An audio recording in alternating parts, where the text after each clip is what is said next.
This is After the Gridiron, podcast featuring interviews with retired football players. If you're a fan of After the Gridiron, make sure you subscribe to the show to ensure that you won't miss an episode. Today's episode is sponsored by Symphonies. Symphonies is an online store that provides custom clothing and accessories. They have a number of quality products available at affordable prices. They offer custom, unique, funny, and inspirational products that you won't find anywhere else. So go to www.symphonies.ca to shop for your next purchase. As a special offer for our listeners, enter promo code GRIDIRON to get 15% off your purchase. So there's no excuse not to check it out. Again, that's www.symphonies.ca. Symphonies. Great products, great prices.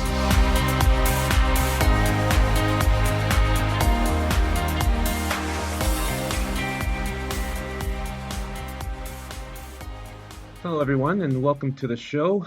I'm your host, Lyle Green, and thank you for tuning in to this second episode of After the Gridiron. Today's guest is Angus Reed. Angus is a 13-year CFL veteran. He's drafted in the 2001 CFL draft, the greatest draft class in CFL history. No, I'm not biased because I'm a part of that draft. He is a three-time CFL All-Star and also a two-time Grey Cup champion, winning in 2006 and also in 2011. So, Angus, thanks for coming and welcome to the show. My pleasure. Thanks for inviting me on, Lyle. Yeah, that's great. It's a pleasure having you on, Angus. So let's go back to the beginning and back to the start of your exposure to football and how you got started. I know you have a big family. You have some older brothers, and I know they are involved in football as well. So I'm guessing they had a part to play in you starting out in football. So yeah, tell the listeners how you got started in football.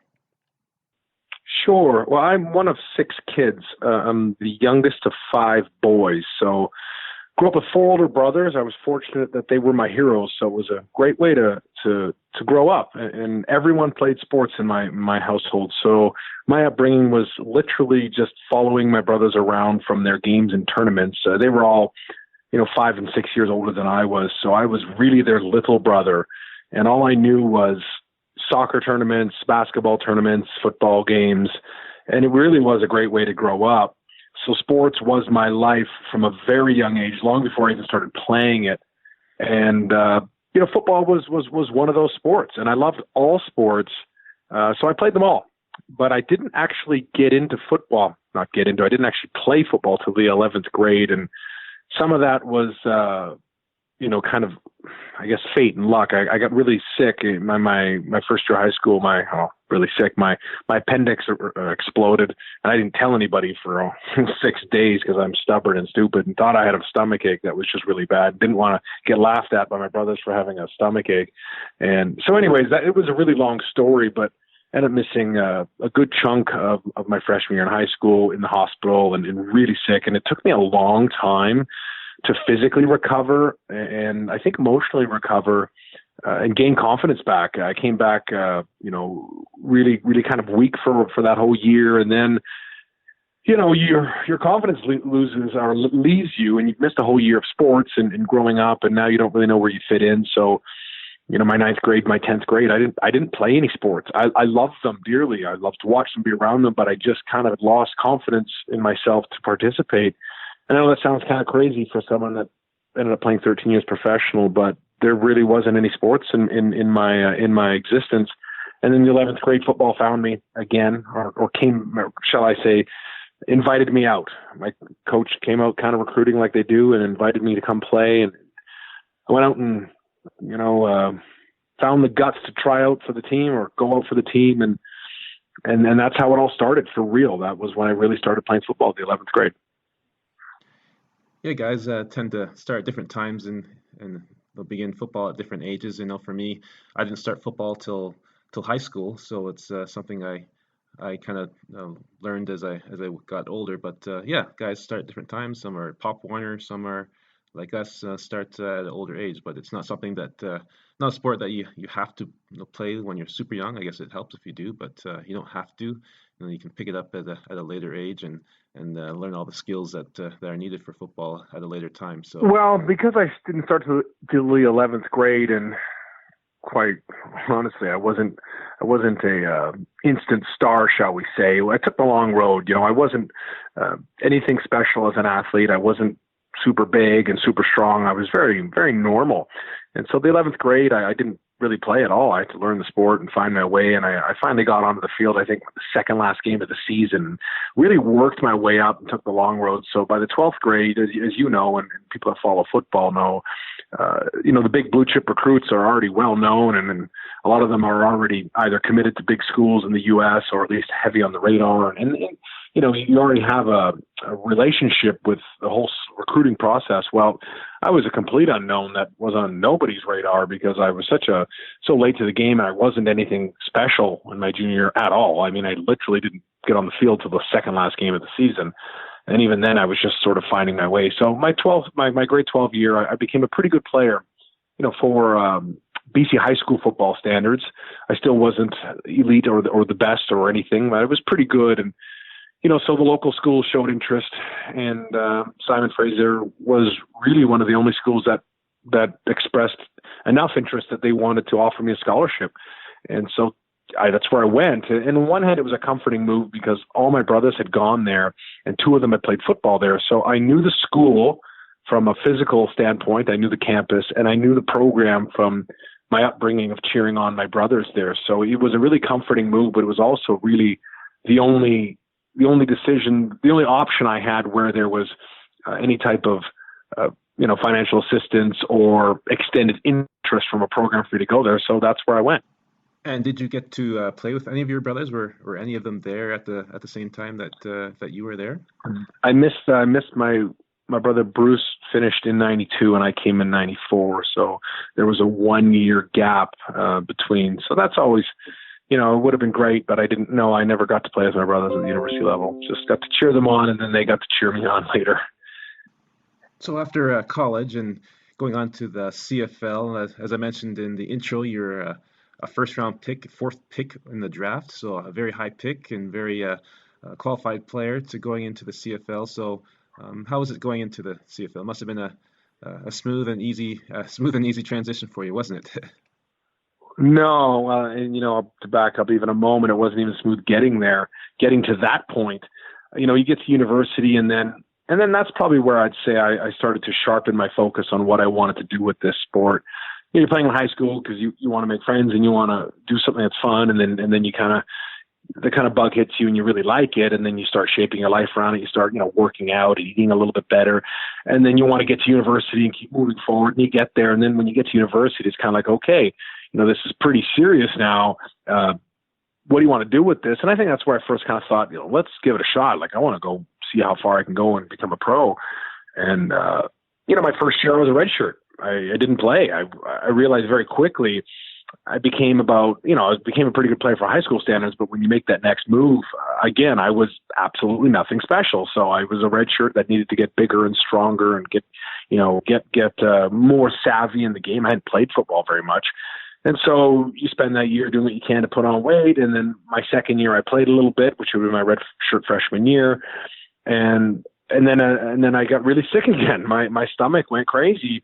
And I think it all traced back to when my appendix went when I was younger. It was quite a lot of damage, I think, to my liver and some of my internal organs from all that mess that I went through. And as Lyle, you be around these offensive linemen in college, they're constantly eating everything, trying to get as big as possible. And that's what I did. And when you're stuffing your face every day and you already have a weak stomach and weak processing ability, it got really bad. And long story short, I missed 3 of my 5 university seasons. I got really ill. I was told never, I'd probably never play football again. Spent those 3 years seeing a lot of specialists, trying elimination diets and trying to find food sensitivities. And I was in a lot of pain. And, for 1 year, I was completely away from school and at home. It was over. Like I didn't know what my future would hold. Forget football. I was just trying to get healthy enough to function without, cramping over and having stomach pains and not being able to leave the house because I didn't have a lot of control of my bowels. And it was a messy time. And my confidence went right back down to zero again. I was really not sure. And I was really lucky. I had a family and friends that stuck with me. And, I fought through it and made my way back. So my college life wasn't exactly a smooth ride either. I did make it back and finish my career there. But again, very minimal football experience. I missed three of those years completely. Like I wasn't even around the organization. I was home. I lost probably 80 pounds because I couldn't work out or eat. And so that road back was hard. So to make it all the way back was one thing, but to make it back and then get drafted in the CFL was huge, let alone become a first-round draft pick. I mean, it kind of blew my mind when it all came together. And then you think, okay, finally now I've made it. Now it's going to go my way, right? Like now things are going to turn out. I've been through enough, and sure enough, you keep moving up that ladder of life, and it's just going to keep testing you. Do you really want this? And I was a first-round draft pick that ended up getting cut in my first training camp. And I don't know the data on this, but I've got to assume I'm the only, if not one of the very few, number one picks for a team that they cut in training camp. I never even played it down for the team. I never even made it out of training camp. And that was hard. That was really, really hard for me because here I am thinking I'd finally made it. I'd fought back all the adversity and I'd made it. But no, they tell me no, I'm not good enough to make the team. And, but at this point I realized I'm here. I'm going to find a way and lean on my family and friends and focused on what I could do instead of complaining about what I couldn't. And, just called teams and kept calling the teams until someone said they'd bring me on. And Montreal said, sure, we'll bring you on, but you're going to be on our practice roster, which you and I know that's kind of not really playing, but you're kind of in the organization. Like you're the lowest man on the totem pole, as I say, but that's okay. I'm on the totem pole. I can climb from there. Yeah, you're there. You're back in, right? And so I spent my first year in Montreal's practice roster, and it was probably the greatest thing that could have happened to me because I wasn't ready to compete at the professional level yet. I hadn't played enough football. I'd missed so many years, high school and college. I was really green, and all I had to do there was get better. All I had to do that year was not worry about helping the team win games. I just had to worry about getting better at football by being the practice roster guy that got to play against their number ones every day and hone my craft in terms of what it takes to block at this level and understand offensive systems and calls. And so that's what I did. I focused on getting better. And then week 15 that year, I get called into the general manager's office, and I'm thinking, I'm going to cut again. And yeah, to BC. And I remember thinking to myself, well, at least I get a free flight home. I was really, my expectations were down. I was just happy to be on a team, right? And I get sent home to BC, and I finished the year on the practice roster there. And I remember when the season ended, I looked back at what the year had entailed, and I'd been on 3 teams and played 0 downs. And I'm thinking, wow, this isn't really a great career. I'm already a journeyman that's never even played. Yeah, I'm a journeyman that's never played 1 snap. And so that was my first year in professional football. I guess you can say it's not the typical first year for a first round pick in the CFL. No, it's not the way you want to draw it up. Yeah, exactly. So you talked about family and their role in your career and helping you through some difficult times and difficult situations. Can you just give us some more details and kind of expound on that and how they helped you with getting through the issues you were having and the things that you're struggling with and helping you get through that? Yeah. I do a lot of speaking and I speak on the power of family. And look, I'm the first to admit how fortunate I am because I come from a very good family. We're very close. We're very tight, and we're extremely supportive of each other. As I've mentioned, I'm one of 6 kids, youngest of 5 boys. So right there, you see we're pretty much a football team ourselves. There's 5 boys and a girl. Yeah. And it was and still is a family based on unity and support. And so we all knew what each other's goals were, and every day we did everything we could to help solve each other's problems and obstacles that were in the way of getting there. And that was how I was raised. And you always had each other's back, and you didn't have to lie or hide from what was going on because the family was there to help. And so every time I was down, they all knew that this is what I wanted to do. So I always had a really strong support system on a daily basis that kept, one, reminding me of my why. So when I started, getting down and wanting to quit and give up, they remind me why. And then we're there to do the practical things to try to help, whether that's just being someone to talk to or knowing someone that could help me, or reaching out to someone that might be able to give advice or whatever it may be. And so, I was extremely blessed to have this great resource that's coming from love and care. So, if you have a family, you do everything you can to make it close and tight, because nothing will match that. And if you don't have that family, you got to do what you got to do to build a network or a family type unit of friends that you can bond over, and you can have honest conversations about what you want to do and what they want to do and how can you help each other get there. And then you need to have check-ins as frequently as possible over meals or whatever it may be, so we can help each other through all the tough times, and never go too long without those conversations, because I always found that's where the lull can hit you. And if tough times hit and you don't have that engaging conversation that's based on love and support, you can really kind of wind yourself down and really, really give up on things. And my family's never let me, and I owe them everything, because, I had a lot of reasons to quit, or shall I say, there was a lot of things that gave me reasons to tell myself to quit. And they reminded me that they weren't as big as my reasons why I wanted to do this. And they were always there to push me through. So I can't speak highly enough of the power of family. And again, if you're not fortunate enough to have that, then you got to create the closest thing you can to one with your friends and the people that you choose to surround yourself with, because I really think that is going to be your backbone when life knocks you so hard that you don't know how to stand up. They can keep you upright and keep you moving forward.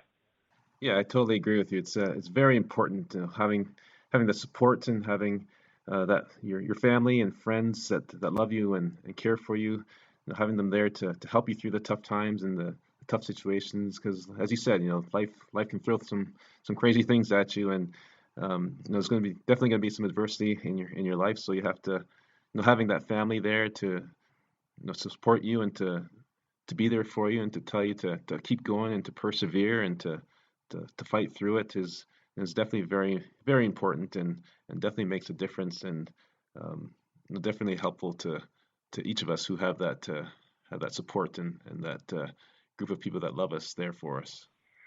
Yeah.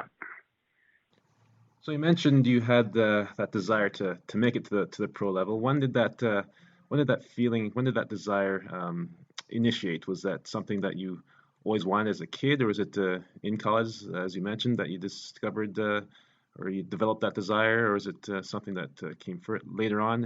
When did that desire to make it professionally come about for you?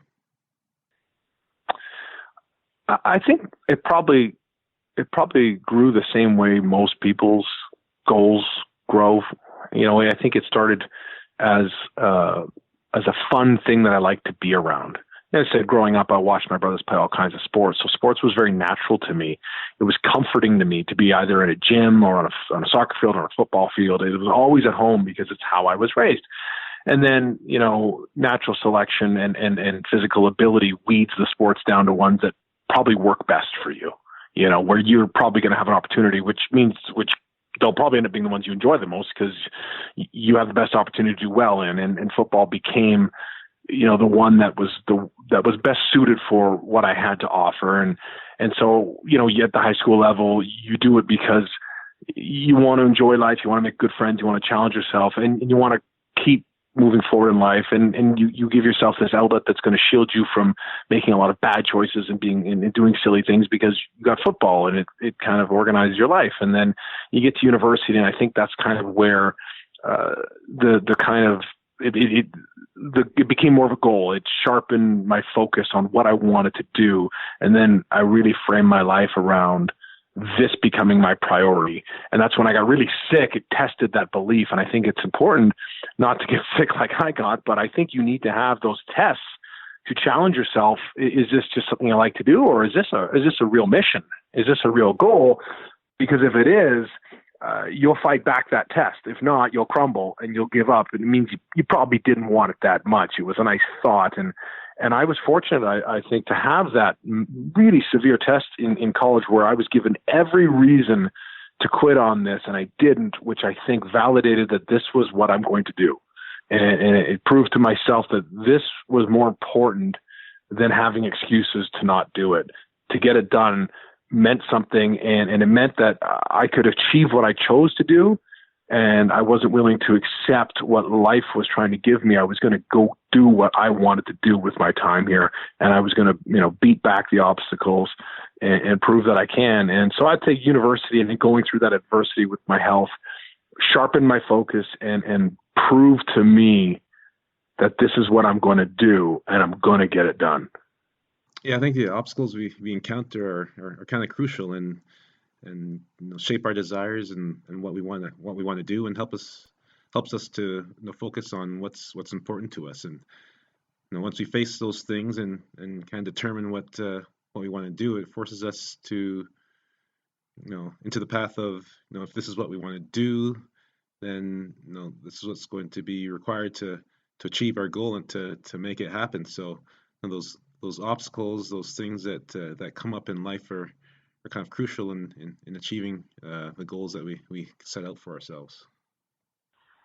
Yeah, I don't think you want to go out looking for them, but I firmly believe, if your goal, your mission, your vision, your aim, or whatever you want to call it, if it's truly worthwhile, then it's probably pretty tough, right? If you're not aiming at something hard, then you're kind of not wanting to stretch yourself. You're not stretching yourself. You're trying to live in your comfort zone forever for a variety of reasons. And if you're doing something that's difficult and that's going to require risk and really putting yourself out there and testing, then the obstacles are coming because it's hard for a reason, right? Life's gonna, I think sometimes the earlier you get the big tests, the better. So you don't waste time having an easy start at something that you really don't want to do, and then you're into it for so long, and then you get crumbled by the first hit of adversity. So early adversity is good because it's a nice tester, but it's I think anyone that's done anything that was tough will tell you or will agree that the further you go down that road, the bigger the obstacles get, because that hard target to get to is hard for a reason. There's a lot of hurdles in front of it, or else everyone would go there, because it's probably something people would like to do, and it's probably something most people don't do because the obstacles are hard. So the further you go, the bigger they get, but generally speaking, so does your confidence grow and your determination grows every time you jump over one of those hurdles. You've gained momentum, you've gained skills, and you've gained confidence to know that you can go through the next one too, and it builds on itself. Oh yeah, for sure, definitely. So let's move on to your transition out of football, and you played 13 seasons in the CFL and winning 2 Grey Cups. But before we get into that, let's just go back to talking about your 2 Grey Cups and winning those 2 championships. If you could just talk about that and your experience of winning two Grey Cup championships. Sure. Well, my first year in 2001, as we said, was a little rocky, and then I kind of kept grinding, and by 2003, I became a starter, and that was a real kind of notch in my belt, for lack of a better word, saying, I kind of made it. Now I really want to do something with making it. So I wanted to become a real player, a leader, and be a part of a team that does something special. So that 2006 Grey Cup that Lyle, you were on that team. That was a great team. I mean, that was a really, really great team, not a good team in terms of talent and leadership. The kind of people we had on that team, those are guys that you win championships with because they were physically good enough, but they were emotionally very good. And the other thing about that team was 2000. We lost the Grey Cup in 2004 with that unit, mostly the same unit. And then 2005, we didn't make it. So there was a lot of kind of unfinished business with that 2006 team. I found that team was very much a team of focus and determination, and one that was going to get this done because, we'd fallen short the 2 years prior and we got it done. Yeah. The 2011 team was a little bit different. And for me personally, I was at the end of my career, not sure if I'd ever get back to the Grey Cup. And we started that season 1-6. We were last place in the league. Everyone was calling for all of our careers, all of our jobs. We were not good enough to win. And we turned that thing around. And the beautiful thing about that team was we turned it around without any wholesale roster changes. So the same people turned it around for the most part. I mean, I'd say over 95% of our roster was the same. And it was the same group that went 1-6. And we won every single game after that, I think. And we won it at home. So that was a real great way to sort of begin to close out my career, to be on a team that was not expected to win it. 2006, we were a favorite in that league. And in 2011, we were write-offs. We were done. And to turn around and win it that way was something I'll never forget. 2011, yeah, I'm still just amazed by that year. I remember I went to Calgary that year, and at the time Calgary was in first place, having a great season, sailing along. Right. And BC was struggling, as you mentioned, having a terrible record at the beginning of the season, doing very poorly. Yeah. And I was like, oh, great. It's the perfect time to leave BC for sure. This is awesome. All of a sudden, Calgary, we start falling apart in Calgary. We finished the season off poorly. And BC, you guys started turning things around and going up. And like you said, with pretty much the same roster. You guys didn't really make any trades or any big roster moves or anything like that. You just an amazing turnaround for you guys that year, and just an amazing season, and being able to finish it at home and in BC Place, that was just amazing, an incredible season for you guys. Yeah, really special. Okay, so now going on to transitioning out of football, and how was that transition for you? Going from being a star on the field, coming to the end of your career, and transitioning outside of football. How was that process for you? It was both difficult and easy. I think it was difficult because football was all I'd known, so I was really entering the unknown. My life since childhood, as I said, growing up was around it, and then from my teenage years on, I was involved in it, and that was all I did. So I didn't have other careers while I was playing. It was all I knew. So it was a very comforting place to be. So that was scary, that part. I think the easier part was the fact that I have such a strong family. They kept me grounded my whole career. So I was never delusional that I was more important than anybody else, or that I'm some star that now needs to, maintain star status. I'm just an ordinary guy that, fulfilled my dreams and goals. And so the emotional swing wasn't hard in terms of needing football to feel like I was somebody, but to actually replace the lifestyle of playing football and going to work every day in that environment was scary for me, because that was what I knew how to live. It wasn't important for me to, still be a somebody to people, but it was scary for me to not know how to function outside of going to football practice every day. That was hard. Yeah, it's definitely the same for a lot of guys, and it's kind of difficult to transition out of it. And when you're focused, you're so focused on playing and on your goal, and to be in the mindset of all football all the time, and then to leave that, it's definitely a tougher transition to do. Sure. Yeah. I mean, nothing else in life is like football. So it's very. There's no lateral transition where this is just like going to work in football. It's not. Nothing is the same as playing football, right? For sure. So let's talk about what you're doing now in your life and things are going on in your life. Sure. So I transitioned. I made a conscious choice to get away from football when I was done. I pondered staying in it. Do I get into coaching? Do I get into media? Do I get into? And I thought, if I'm gonna transition, I'm really gonna transition. Like, if I can't play anymore, I want to go do something completely different, and I want to enter that unknown. I want to challenge my fear.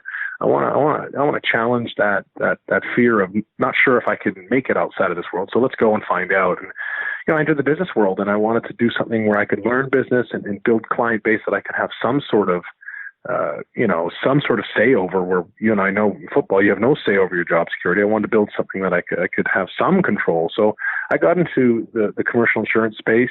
So I'm brokering deals for businesses in terms of handling their property and liability coverages. And we do a lot of mid to large size companies that are manufacturers, that are food processors, that make things, that do things that are either expensive or dangerous, and take care of them. And it's been a wonderful journey for me to completely do a 180 from being a football player to being in the business world. The similarities, though, are it's just as competitive.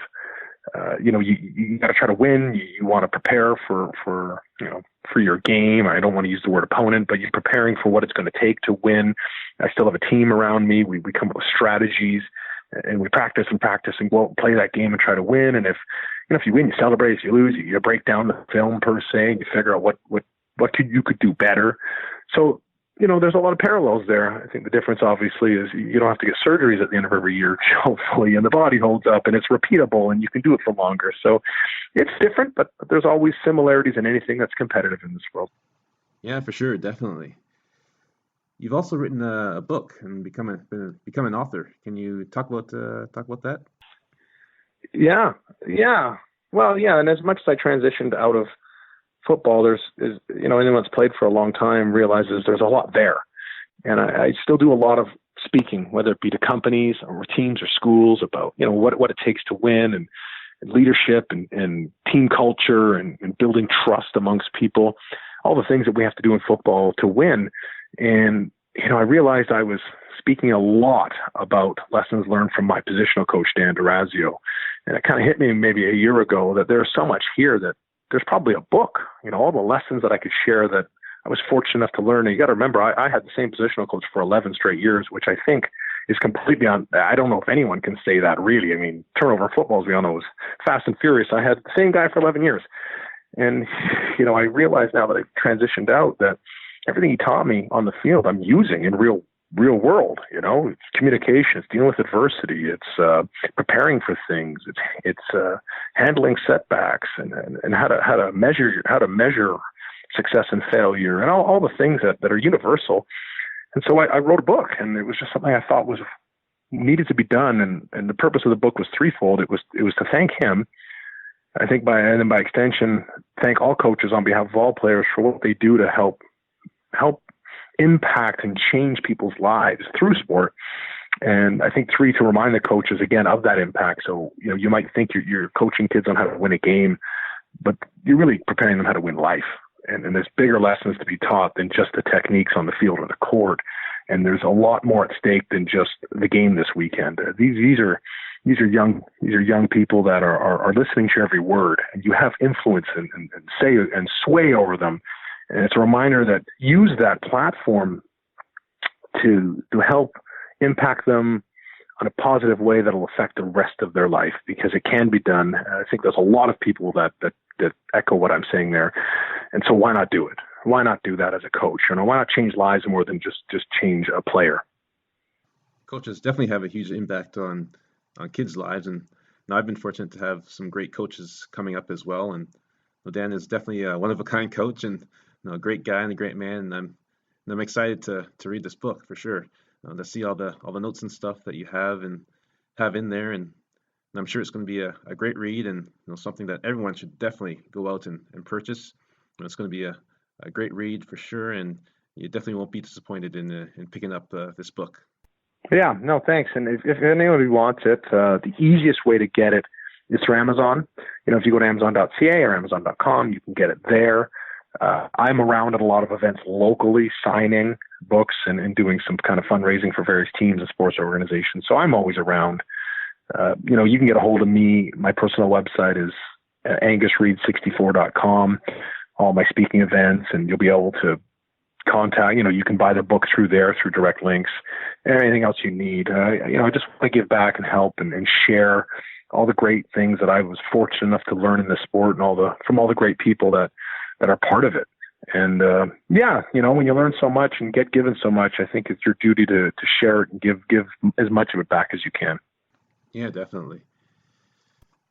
So we'll finish off with the top of the mountain moment. So looking back on your on your journey and your career coming up in football and after football, and if there's any stories that you want to share, or special moments, or special memories, or advice for younger players, or anything that you want to share looking back on your journey through football. Yeah, there's so much I could say. I think the defining moment of my career was in 2009. I shattered my foot in a game, and I ended up playing the rest of the game with it, which was crazy, and I don't advise anyone doing that. But what happened after that, I think, really is something that I look back on as something I'm proud of. And then that was, I had to get my foot rebuilt, and then basically had to put 2 screws as an X across it, so I had no more flexion left in my foot, and I was already 33 years old. And heading into 2010 season, you get pretty old now, and I don't have a foot that works. I remember the Lions, the club never said anything to me, so I'm just preparing for the season as usual. And I was told about a week before that they were going to demote me to a backup after almost 10 years of being a starter, and that would be my last season. And they really blindsided me with that. And at that moment, I remember contemplating what to do.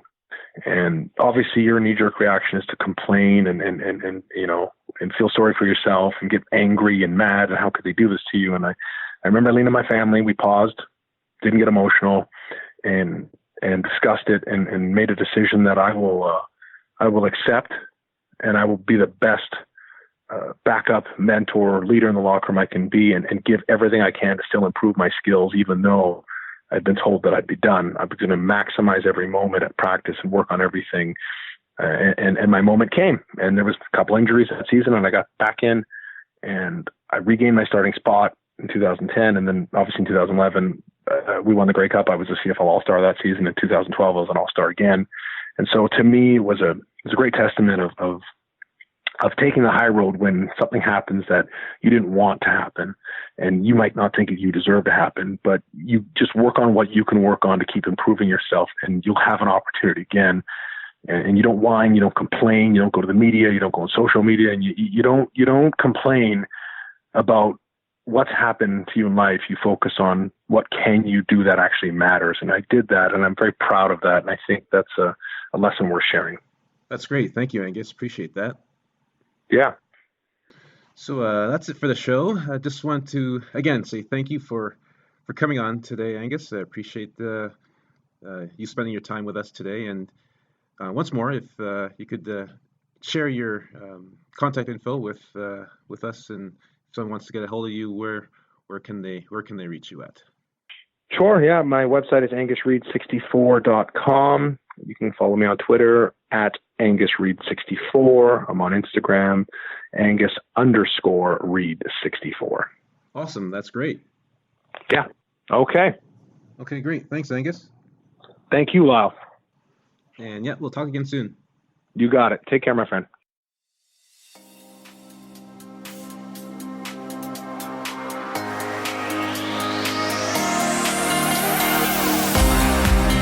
Thank you for listening to After the Gridiron.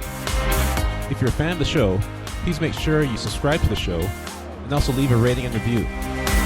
By doing that, you also help to spread the word about the podcast and assist others in finding the show, so more people can enjoy this great content. You can also follow me on Facebook, Instagram, and Twitter, with the links to those being found on the website. Your support is very much appreciated. Also, please visit the resources page on the website for links to our sponsors and affiliates. Your support helps to keep the show running, so go to www.atgridiron.com/resources to check them out. Thanks again for listening, and I'll see you when we kick off our next episode.